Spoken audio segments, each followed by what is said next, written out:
The room smells like concrete dust and old cigarette smoke. Marcus Chen cannot move his hands. The plastic zip ties have cut so deep into his wrists that he stopped feeling his fingers. There's blood in his left eye, sticky and warm, trickling from somewhere above his temple. A voice asks him something in Vietnamese. The words blur together, meaningless. He tries to shake his head, but the movement sends lightning through his skull. This is hour 23. But to understand how an American cryptocurrency consultant ended up bound to a chair in a storage room somewhere in District 8 of Ho Chi Minh City, you have to go back. You have to go back to yesterday, when Marcus Chen still believed he was untouchable. Friday morning arrives the way it always does in Marcus's life. Alarm at 7, the sound of motorbikes already thick outside his window, that constant hum of District 1 traffic that used to keep him awake but now feels like white noise. He's lived in Vietnam for 18 months, long enough to stop being a tourist, long enough to develop routines, long enough to believe he understands how things work here. His apartment is on the 14th floor of a modern building near Ben Thanh Market. Floor-to-ceiling windows, minimalist furniture, the kind of place that costs $1,500 a month, which sounds expensive until you remember he was paying 3 times that for a studio in San Francisco. Everything is relative. Everything is negotiable. That's what Marcus learned in his first month here, and it's a lesson he's internalized so deeply it's become his operating philosophy. He makes coffee in his French press, opens his laptop at the kitchen counter, 3 client calls scheduled for today. Cryptocurrency consulting pays well when your clients are nouveau riche Vietnamese businessmen looking to move money offshore. Marcus doesn't ask too many questions about source of funds. That's not his job. His job is to explain blockchain technology, set up cold wallets, facilitate transfers, clean work, or legal enough that he sleeps fine at night. The morning passes in video calls and spreadsheets. By noon, he's at his usual co-working space in District 3, surrounded by other expats doing similar work.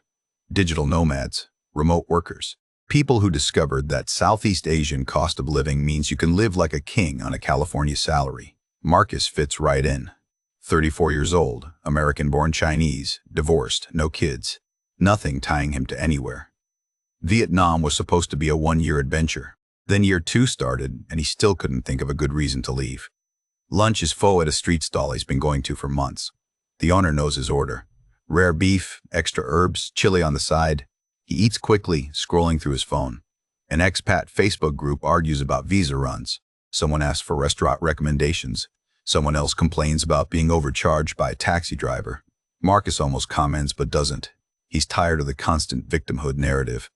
If you get scammed in Vietnam, he thinks, it's because you let yourself get scammed. Know the prices. Learn the game. Don't be weak. The afternoon client meeting goes badly. A real estate developer who wanted Marcus to help hide assets before divorce. Marcus explained, patiently, that cryptocurrency isn't actually anonymous, that blockchain leaves records, that this could create more problems than it solves. The client didn't want to hear it, called Marcus incompetent, said he'd find someone else who understood discretion. The meeting ended with a door slammed and a contract canceled. Marcus sits in a cafe afterward, jaw tight with frustration. $10,000 just walked away because some entitled prick wanted magic instead of reality. He orders a Vietnamese coffee, then another, adds a shot of whiskey to the second one. By the time the sun starts setting, painting the sky orange over the Saigon River, Marcus is in that dangerous space between sober and drunk. Buzzed enough to be irritable, clear-headed enough to drive. He gets on his rented Honda Wave. No helmet. He knows he should wear one, but it's humid, and his apartment is only 20 minutes away, and honestly, the helmet law is barely enforced anyway. Everything is negotiable. Everything has a price. He'd been pulled over twice before for the helmet violation. Both times he paid the officers 50,000 dong, about $2, and they waved him on. 50,000 dong is nothing. The cost of a coffee. That's how things work here. Except tonight, something is different. The traffic light at the intersection of Leloy and Pasteur. Marcus rolls through on yellow, maybe red. He's not paying attention. Suddenly there are lights behind him, blue and red, flashing. 2 officers on a motorbike, gesturing for him to pull over. Marcus's first instinct is annoyance, not concern. Here we go again. The shakedown, the theater. He pulls to the curb, engine idling. The officers approach. One is older, maybe 50, with a weathered face and careful eyes. The other is younger, mid-30s, with the rigid posture of someone who takes the uniform seriously. They speak in Vietnamese. Marcus catches a few words. Helmet. License. The international driver's permit is in his apartment, which technically means he's not legal to drive. But again, this is negotiable. This is always negotiable. He reaches for his wallet. The older officer holds up a hand. More Vietnamese. Something about coming to the station. Marcus's irritation spikes into anger. The station? For not wearing a helmet? This is ridiculous. This is exactly the kind of petty harassment that makes expats complain. He's had enough today. The canceled contract. The client's disrespect. The heat. The 2 coffees and whiskey sitting wrong in his stomach. Marcus does something stupid. He pulls out his phone, starts recording. The officer's faces change. The older one's expression goes neutral, unreadable. The younger one's jaw tightens. Marcus doesn't notice. He's too focused on his own indignation, his own sense of being wronged. "This is harassment," Marcus says in English loudly. His voice carries across the intersection. Other motorists slow down, watching. "I know my rights. You can't just pull people over for no reason." The older officer says something to his partner. A warning, maybe, or an observation. The younger officer ignores it, steps closer to Marcus, says something in Vietnamese that sounds like a command. "I'm not going anywhere," Marcus says. His phone is still recording, still pointed at them. "You want money? How much? Let's skip the game. How much?" This is the moment, the fulcrum, the point where everything that comes after becomes inevitable. But Marcus doesn't know that yet. Marcus thinks he's winning. He thinks his American passport and his expat confidence and his 18 months of successfully navigating Vietnam have taught him everything he needs to know. The younger officer reaches out, not for Marcus's phone, for his motorbike key. Marcus jerks away. The officer's hand catches his wrist instead. For 3 seconds they're locked like that, Marcus trying to pull back, the officer holding firm. Then Marcus yanks free, stumbles, catches himself. "Don't touch me," Marcus shouts. People are definitely watching now. The older officer is speaking rapidly to his partner, but the younger one isn't listening. His face has gone cold. Professional. He pulls out his own phone, takes a photo of Marcus, then of the motorbike's license plate. Marcus laughs. Actually laughs. "What are you going to do? Report me?" "For what?" The older officer says something in careful English. "You go now. Go home." It sounds like permission. Like retreat. Marcus takes it as victory. He gets back on his motorbike, starts the engine. The officers don't stop him. They just stand there watching. The younger one says something into his phone. Marcus doesn't hear it over the engine noise. He drives away. His hands are shaking, but it feels like adrenaline, like triumph. He doesn't notice the way the younger officer watched him leave. Doesn't see the officer make a second phone call. Doesn't understand that in Vietnam, like in many places, there are official rules and then there are other rules. Rules about respect, about face, about what happens when a foreigner publicly humiliates someone in uniform. By the time Marcus gets home, he's already reframing the encounter in his mind. The story he'll tell. He fought back. He stood his ground. He didn't let them push him around like some scared tourist. He opens his laptop, logs into the expat Facebook group, types out the whole story while it's fresh. "Stood my ground with HCMC traffic police tonight. They backed down. Don't let them intimidate you. Know your rights." He posts it. The reactions start immediately. Thumbs up, fire emojis, some comments agreeing with him, others warning him he made a mistake, that you don't challenge police like that in Vietnam, that pride is expensive here. Marcus scrolls past the warnings. Those people don't get it. They're the ones who let themselves be victims. He falls asleep around midnight, still buzzed, still satisfied. His phone charges on the nightstand. 37 reactions to his post now. 12 comments. He doesn't read the ones from long-term expats, the ones who've lived here 5 years or more, the ones saying he should leave the country. He doesn't think he needs their advice. Saturday morning. Marcus wakes with a headache, but not a terrible one. The sunlight through his windows is already harsh. He checks his phone. 43 reactions now. One private message from someone he doesn't know. A profile named Lin and Nguyen. The message is friendly, says they saw his post, says they'd like to meet, talk about business opportunities, says they understand how frustrating it can be dealing with authorities as an expat. The profile picture shows someone professional, well-dressed. The account has friends, photos, posts. It looks real. Marcus stares at the message for a moment. His instinct flickers. Something feels slightly off about the timing, but the wording is sophisticated.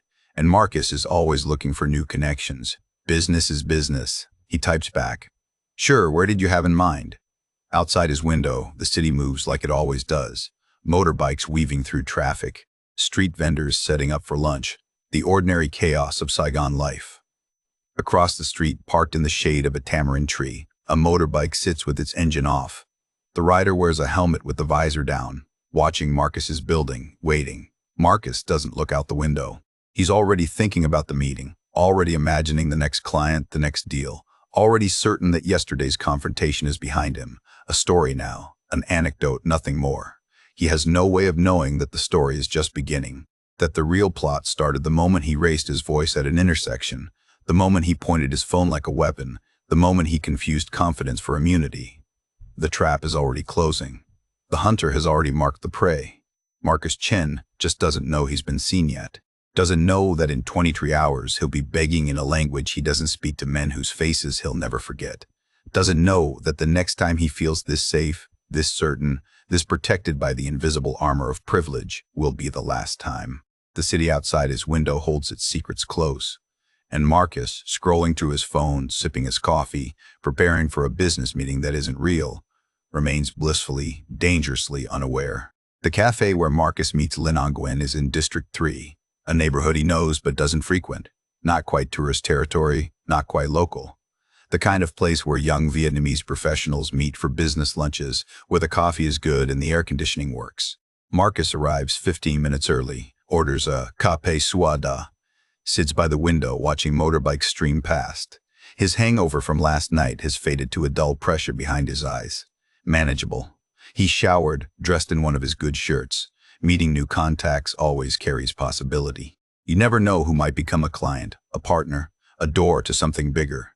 Lin arrives exactly on time. Marcus recognizes them from the profile photo, but reality adds dimension the screen couldn't capture. Mid-30s, well-dressed in business casual, expensive watch, leather messenger bag.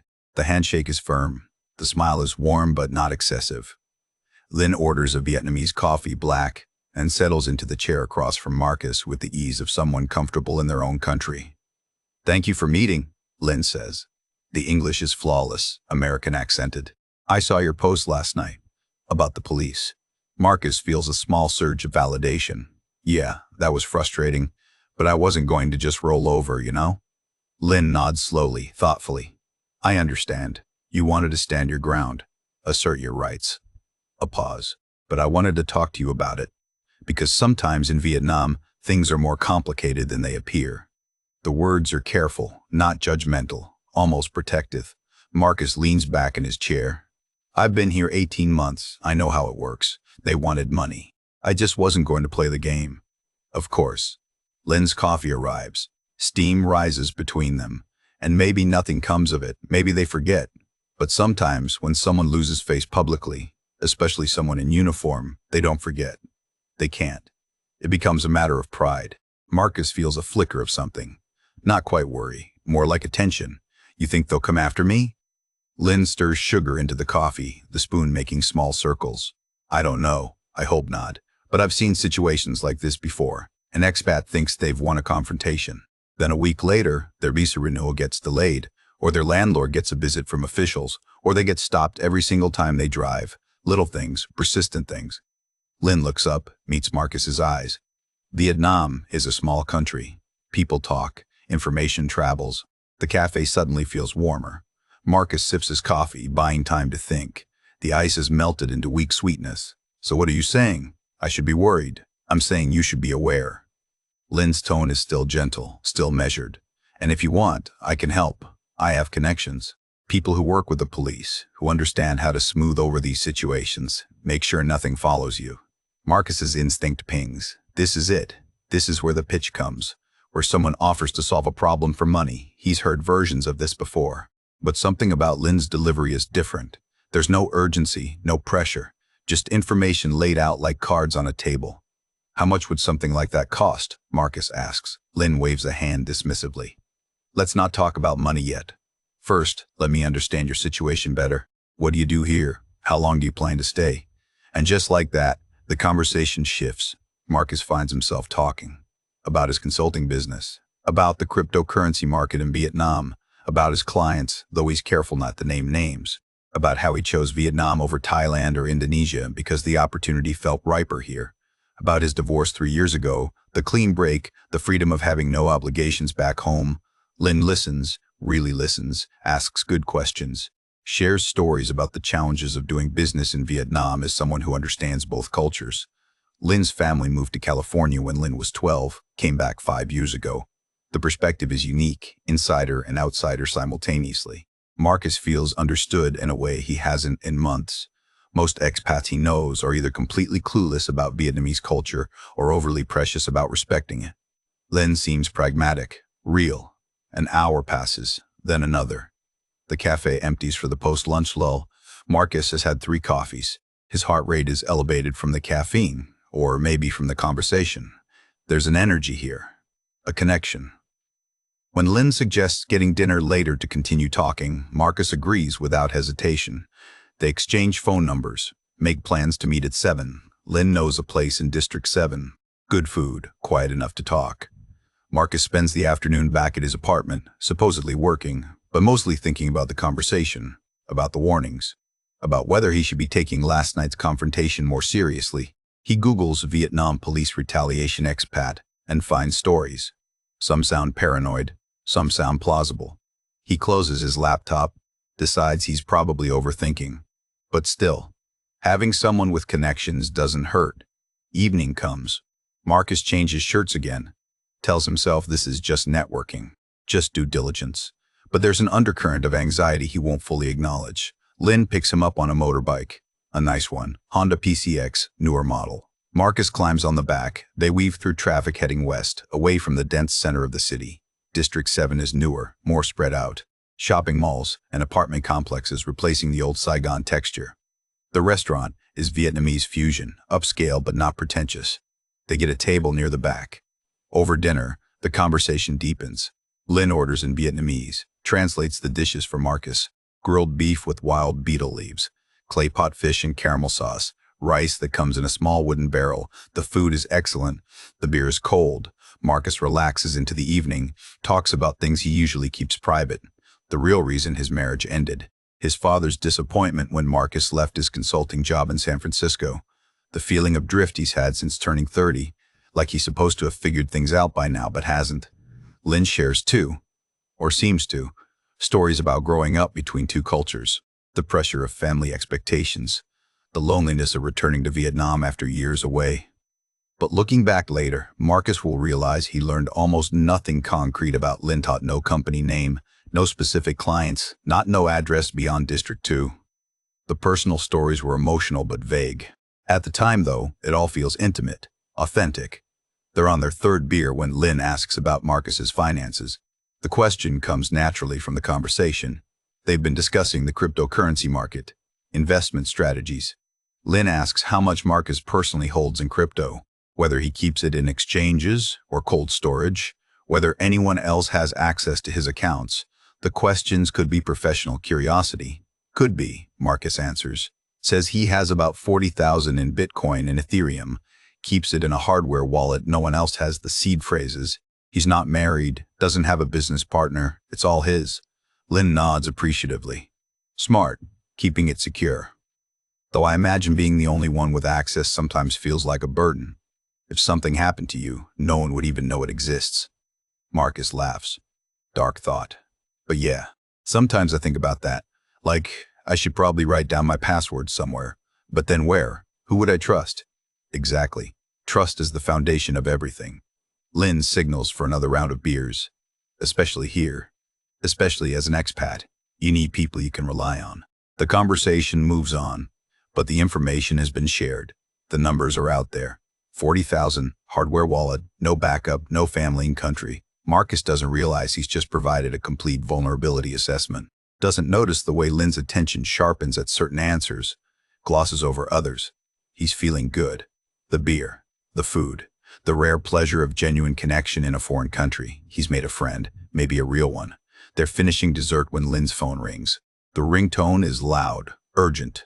Lin glances at the screen, and Marcus sees the expression change, warm to concerned. Lin answers in Vietnamese. The conversation is rapid, intense. Marcus catches a few words. Police. Problem. American. Lin's responses sound defensive, then resigned. The call lasts maybe 2 minutes. When Lin hangs up, the energy at the table has completely shifted.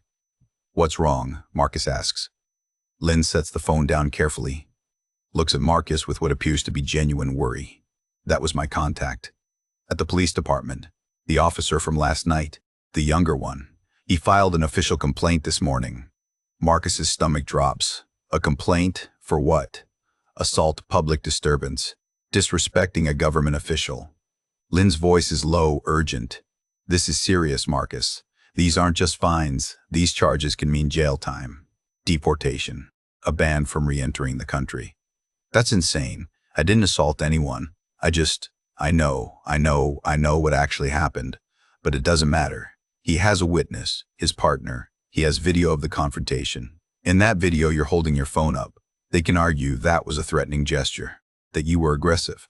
The Vietnamese legal system, it's not like America. The burden of proof is different. Marcus's hands have gone cold. The restaurant suddenly feels too bright, too loud. Okay. What do I do? Should I get a lawyer?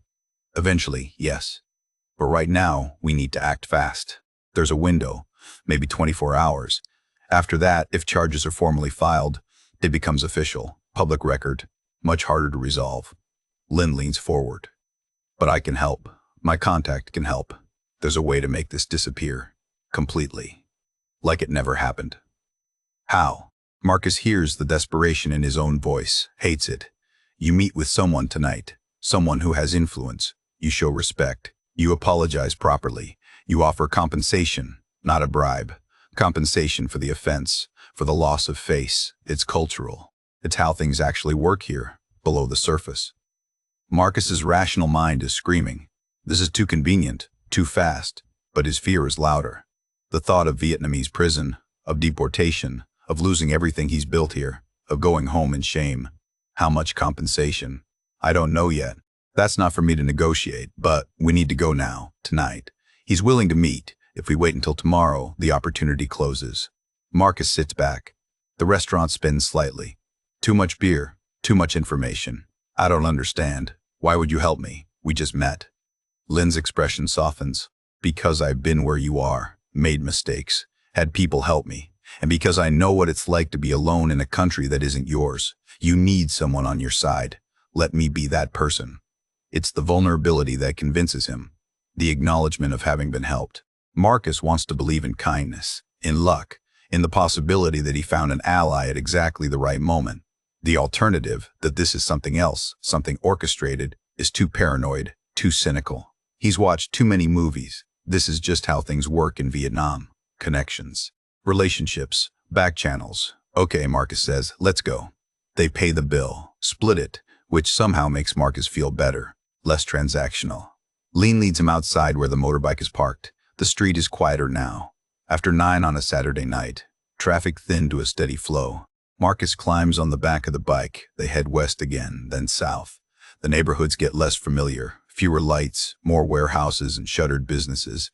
District 8 Marcus has never been here. Never had a reason to come this far from the center. Lin pulls down an alley between 2 industrial buildings, kills the engine. In the sudden silence, Marcus can hear his own breathing, hear a dog barking somewhere distant. The alley smells like motor oil and rotting vegetables. Here? Marcus asks. He wants privacy, can't meet somewhere public. Lin dismounts, gestures to a metal door in the side of one building. Upstairs, 2nd floor. He's waiting. Marcus looks at the door. It's scratched, dented. No sign, no indicator of what's inside. Another motorbike pulls into the alley behind them. Marcus turns. The rider keeps the engine running, visor down. Doesn't dismount, just sits there, watching. Who's that? Marcus asks. Security, his security. He's nervous too, doesn't know you. Lin puts a hand on Marcus's shoulder. It's okay. This is normal. 5 minutes. You apologize. We discuss terms. Then it's over. You go home. Sleep well. Wake up tomorrow with this behind you. Marcus looks at the door again, at the dark stairwell beyond. Every instinct is firing warnings now. Too isolated, too convenient, too fast. But what's the alternative? Walk away? Then what? Wait for police to show up at his apartment? Get arrested at the airport trying to leave? He thinks about his 40,000 in cryptocurrency, about his lease, about his life here, about how much he'd be giving up. "Just 5 minutes?" he asks. "5 minutes," Lynn confirms. Marcus walks to the door. It opens easily, well-oiled hinges. The stairwell inside is dark, concrete steps, paint peeling off the walls. He can smell stale cigarettes and something chemical, cleaning supplies maybe. He starts climbing. Behind him, he hears the door close, hears a sound he doesn't immediately identify, then does. A lock turning. He stops on the stairs, looks back. The door is solid metal, no window, no handle on this side. "Lynn?" he calls. No answer. Just footsteps, multiple footsteps. Coming from above, Marcus looks up. At the top of the stairs, a door opens. Light spills out. A silhouette appears, then another, then a third. None of them speak. They just wait. Marcus's heart is hammering now. He thinks about running back down, but the door is locked. He thinks about calling for help, but his phone is in his pocket, and who would he call? The police. He insulted the police. That's why he's here, isn't it? That's the story. That's what Lynn said. But standing in this dark stairwell with locked door behind him and silent men above, Marcus finally understands. Finally sees the shape of the trap he walked into. The story was never about helping him. The confrontation last night was just the bait, the hook. The reason he'd accept this meeting, accept this location, trust someone he'd known for less than 12 hours. One of the men at the top of the stairs gestures, a simple motion. Come up. Marcus's legs feel distant, disconnected, but he climbs. What else can he do? He reaches the top. The men step aside. Let him enter the room. It's small, empty except for a plastic chair and a metal table. The walls are bare concrete, no windows. One bare bulb hanging from the ceiling. Marcus stands in the doorway, sees that one of the three men is wearing a police uniform, recognizes the face. The younger officer from last night. The one who took his photo. The one who wouldn't back down. The officer looks at Marcus, says something in Vietnamese to the other men. They move behind Marcus. He hears the door close, hears the lock click, turns around. They're all behind him now, between him and the exit. The officer walks to the table, sets down a phone. Marcus's phone. The one he had in his pocket. When did they? He checks. His pocket is empty. They took it while he was climbing the stairs. Picked it so smoothly he never felt it. The officer speaks in broken English. 4 words that Marcus will hear over and over for the next 6 hours. 4 words that mark the end of his old life and the beginning of something else. Something he'll never fully recover from. You have big problem. Marcus opens his mouth to respond, to argue, to negotiate. But before he can speak, hands grab his arms, push him toward the chair. He tries to resist, tries to pull away. But there are 3 of them, and they're strong, and he's just a consultant who spends 12 hours a day at a laptop. The fight lasts maybe 10 seconds. Then he's in the chair. Then his hands are being pulled behind him. Then he feels plastic cutting into his wrists. Zip ties. Industrial strength. The kind that don't come off without cutting. He's bound now. Trapped. The men step back, look at him with professional disinterest. Like he's a package being processed, a transaction being completed. The officer pulls up another chair, sits across from Marcus, pulls out a cigarette, lights it, exhales smoke toward the bare bulb, waits. And in that moment of waiting, in that terrible silence, Marcus Chen finally realizes what it means to be powerless, what it means to have miscalculated so completely that there's no way back. What it costs to believe that money and confidence and an American passport make you safe everywhere. The lesson is just beginning, and it will be thorough. The officer smokes his cigarette slowly. 3 drags. 4. Ash falls to the concrete floor. Marcus's breathing is shallow, rapid. His mind cycles through possibilities. This is a misunderstanding. They'll realize. They'll let him go. But the zip ties around his wrists tell a different story. The locked door tells a different story. The way the 3 men position themselves around the room, casual but strategic, tells him everything he needs to know. The officer finally speaks, points to Marcus's phone on the table. Password. Marcus's mouth is dry. What? Password. For phone. The officer's English is simple but clear enough. I want to talk to the embassy, American embassy. Marcus hears how his voice sounds, high, thin, not the voice he uses in business meetings. The officer smiles. Not cruel, almost amused, says something in Vietnamese to the other 2 men. They laugh. One of them, the tallest, steps forward, slaps Marcus across the face, not hard enough to do damage, just hard enough to clarify the situation. Marcus's head snaps to the side, his cheek burns, tears spring to his eyes involuntarily. Password, the officer repeats. Marcus gives it. 6 digits. What else can he do? The officer unlocks the phone, scrolls through apps, opens his banking app. This password too. That's different. That's my bank. You can't. The tall man moves again. This time Marcus flinches before the slap comes. It lands harder. His vision whites out for a second. When it clears, there's blood in his mouth. He bit his tongue. Password, the officer says. Patient, like teaching a child. Marcus gives it. The officer navigates the app, takes screenshots, asks questions in Vietnamese. One of the other men, shorter, with a scar across his eyebrow, types on his own phone. They're coordinating something. Marcus watches them transfer money from his checking account, $3,000. Then his savings, $12,000. The transactions process in real time. His balance dropping, his safety net evaporating. Cryptocurrency, the officer says. You have. Where? I don't know what you're talking about. This time the officer nods to the third man, younger than the others, maybe 25. He walks behind Marcus, grabs his hair, yanks his head back. Marcus's scalp screams. His neck is exposed, vulnerable. The young man holds him like that. The officer leans forward, shows Marcus his own Facebook post from last night, shows the comments, shows a message thread Marcus doesn't remember, with Lynn, where Marcus mentioned cryptocurrency holdings, mentioned the hardware wallet. Where is wallet? The officer asks. At home, in my apartment. Where an apartment? Marcus's mind races. If he tells them, they have everything. If he doesn't tell them, they'll hurt him until he does. The young man pulls his hair harder. Marcus can feel individual strands tearing from his scalp. Bedroom, Marcus gasps. Drawer, nightstand, right side of the bed. The officer makes a phone call, speaks rapidly in Vietnamese. Marcus catches one word he knows. Address. They're asking for his address. But he never told Lynn his address, never wrote it down. Then he remembers. The Facebook group. His profile. Public information. He never changed his privacy settings. Every piece of information they needed, he gave them himself. The call ends. The officer looks at Marcus. We wait now. 20 minutes. Your friend bring wallet here.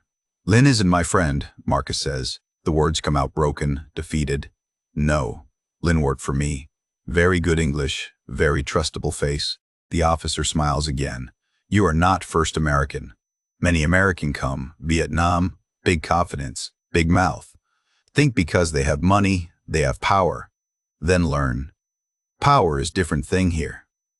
The 20 minutes stretch forever. Marcus sits in the chair with his hands numb behind him. His face throbs where he was hit. His scalp burns.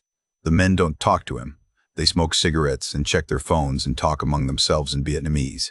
Once, the young man brings up a video on his phone, shows it to the others. They laugh. Marcus catches a glimpse. It's him. Last night, at the intersection, yelling at the police, his face red with anger and alcohol, his phone pointed like a weapon. He looks entitled, arrogant, everything he hates when he sees it in other expats. The video has been edited, subtitles in Vietnamese. He's been turned into content, into a cautionary tale, into a marketing tool for whatever operation this is. Footsteps in the stairwell. A knock.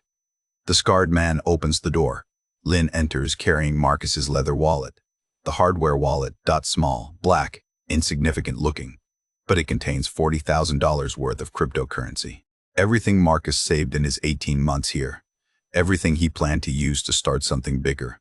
Lynn doesn't look at Marcus, just hands the device to the officer, receives an envelope in return, cash, thick stack payment for services rendered. Lynn leaves. The door closes. Marcus understands he's been nothing but a job, a target. From the moment he posted about confronting the police, maybe even before, he was marked. The Facebook profile, the friendly coffee meeting, the warnings that made him afraid, the dinner that made him trust. All of it theater. All of it leading to this room. Seed phrase, the officer says. 12 words, you tell me. The seed phrase is the key to everything. Marcus memorized it, never wrote it down. That was supposed to be security. Now it's just another thing they'll take. He thinks about refusing. But what's the point? They'll hurt him until he talks. They have time, he doesn't. And for what? For $40,000 he'll never see again either way? For pride? He already learned what pride costs. Marcus recites the 12 words. The officer types them into a phone. A laptop appears. The scarred man is apparently the tech specialist. He imports the wallet. Marcus watches his cryptocurrency holdings become visible on the screen, watches transfers begin. The Bitcoin goes first, then the Ethereum.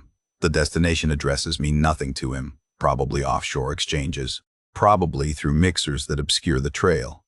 These aren't amateurs. They've done this before. They'll do it again. The transfers take 15 minutes to process. The blockchain is slow, deliberate. Marcus sits in the chair and watches his net worth become zero, watches 18 months of work and saving and careful planning dissolve into the ether. When the final transfer confirms, the officer shows in the screen. Empty wallet, zero balance. Bank cards, the officer says. Marcus's wallet is on the table. They go through it. 3 credit cards. 1 debit card. The officer photographs each one, front and back, security codes, everything. They won't be able to use them for long. Marcus can cancel them, file reports, but they'll use them tonight, quickly. Before the fraud alerts trigger, Marcus thinks about the limits on his cards. Another 10,000 maybe, 15. He's lost everything, not just money. The feeling of safety, the belief that the world works according to rules. The certainty that being American means being protected. The officer stands, says something in Vietnamese to the others. They cut the zip ties. Marcus's hands flood with pain as circulation returns. He gasps, tries to stand, but his legs won't hold him. He collapses back into the chair. The young man hauls him up, drags him toward the door. You go now, the officer says. You talk to police, we know. We know where you live. We know your building. Your favorite cafe. Your friends. You understand?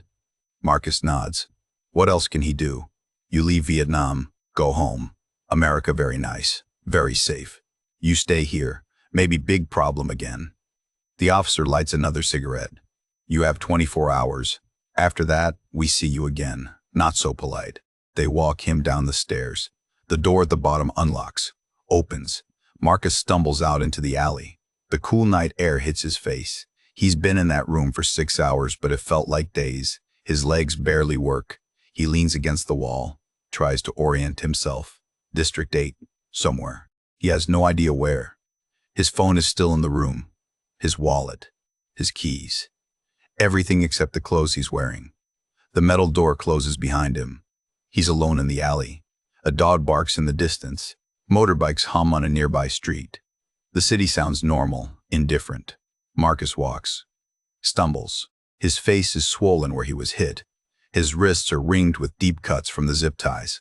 He makes it to a main road, flags down a taxi. The driver looks at him with concern, asks something in Vietnamese. Marcus gives his address, the only words he remembers. The driver shakes his head, points at Marcus's face, asks another question. Hospital? Marcus understands that word. He shakes his head. Home, please, home.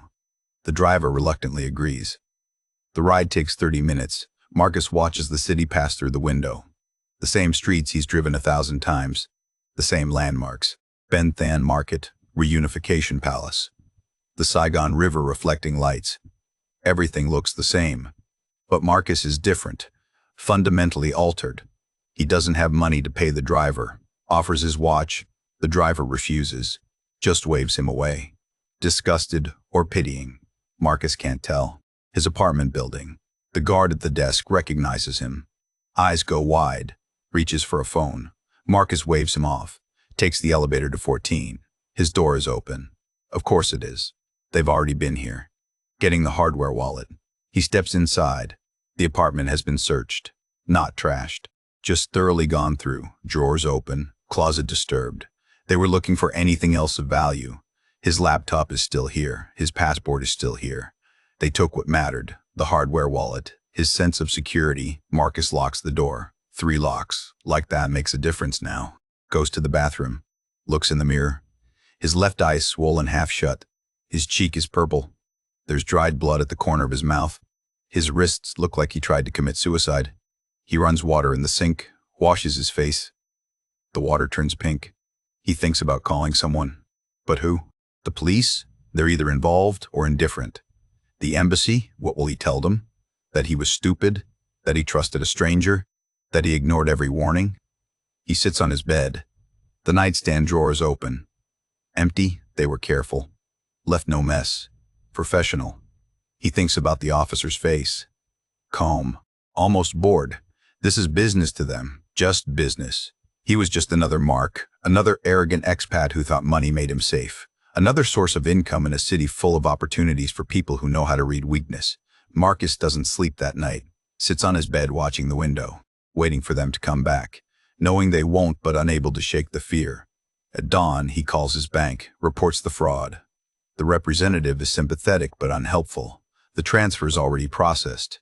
He'll have to file a police report. He says he will. He won't. He calls his credit card companies, cancels the cards. The charges have already hit $8,000 between 3 cards. Electronics, jewelry. They worked fast.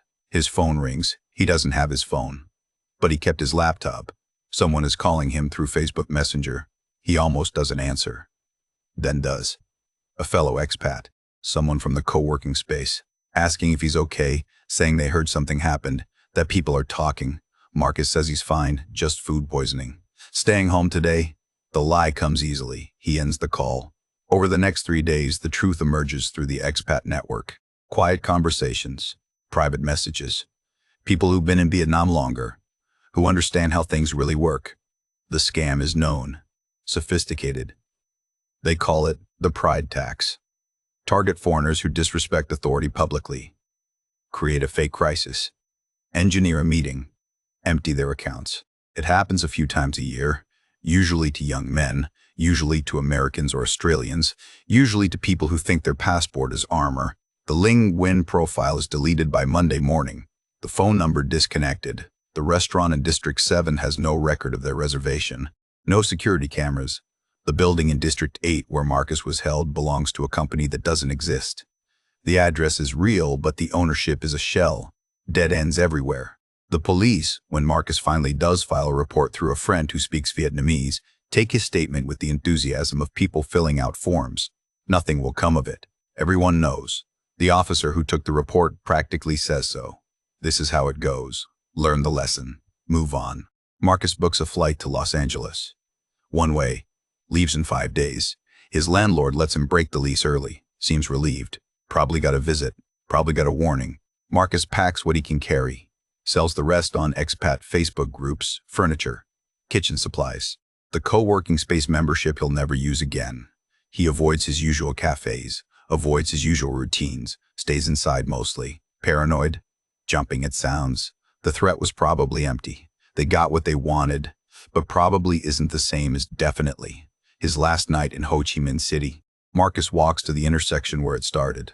Leroy and Pasteur, Friday night traffic. The same chaos. The same energy. He stands on the corner where he pulled over, where he raised his voice, where he pulled out his phone like a weapon.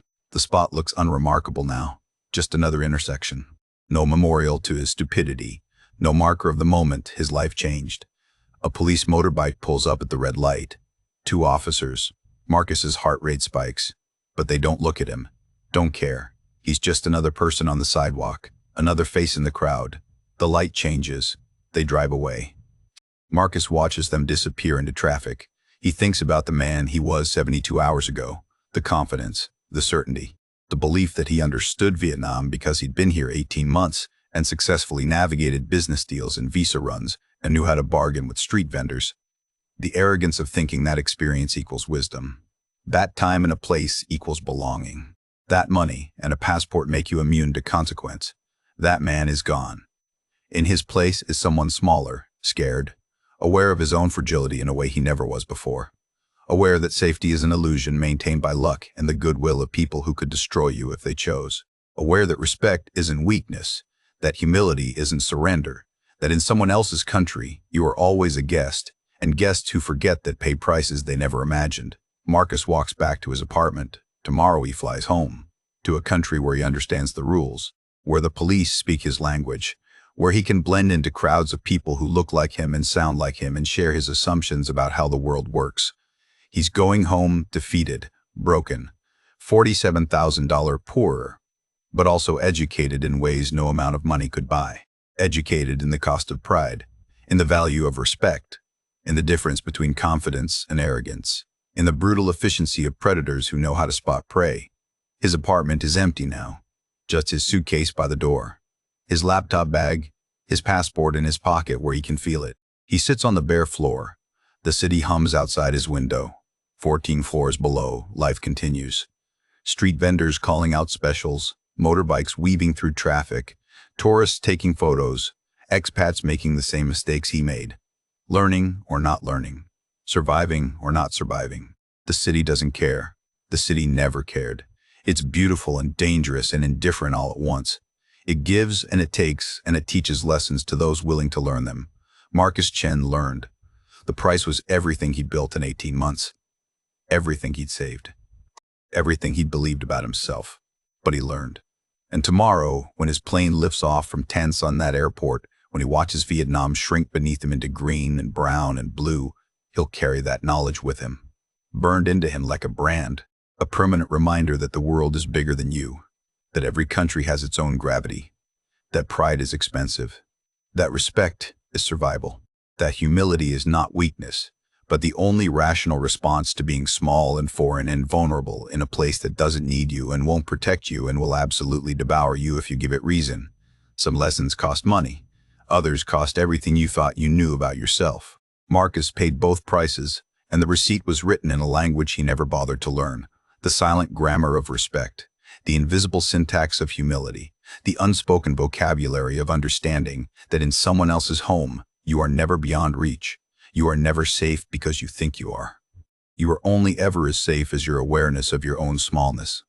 And Marcus Chen, boarding a plane with a swollen face and empty bank accounts and a terror in his chest that won't fade for years, finally understands.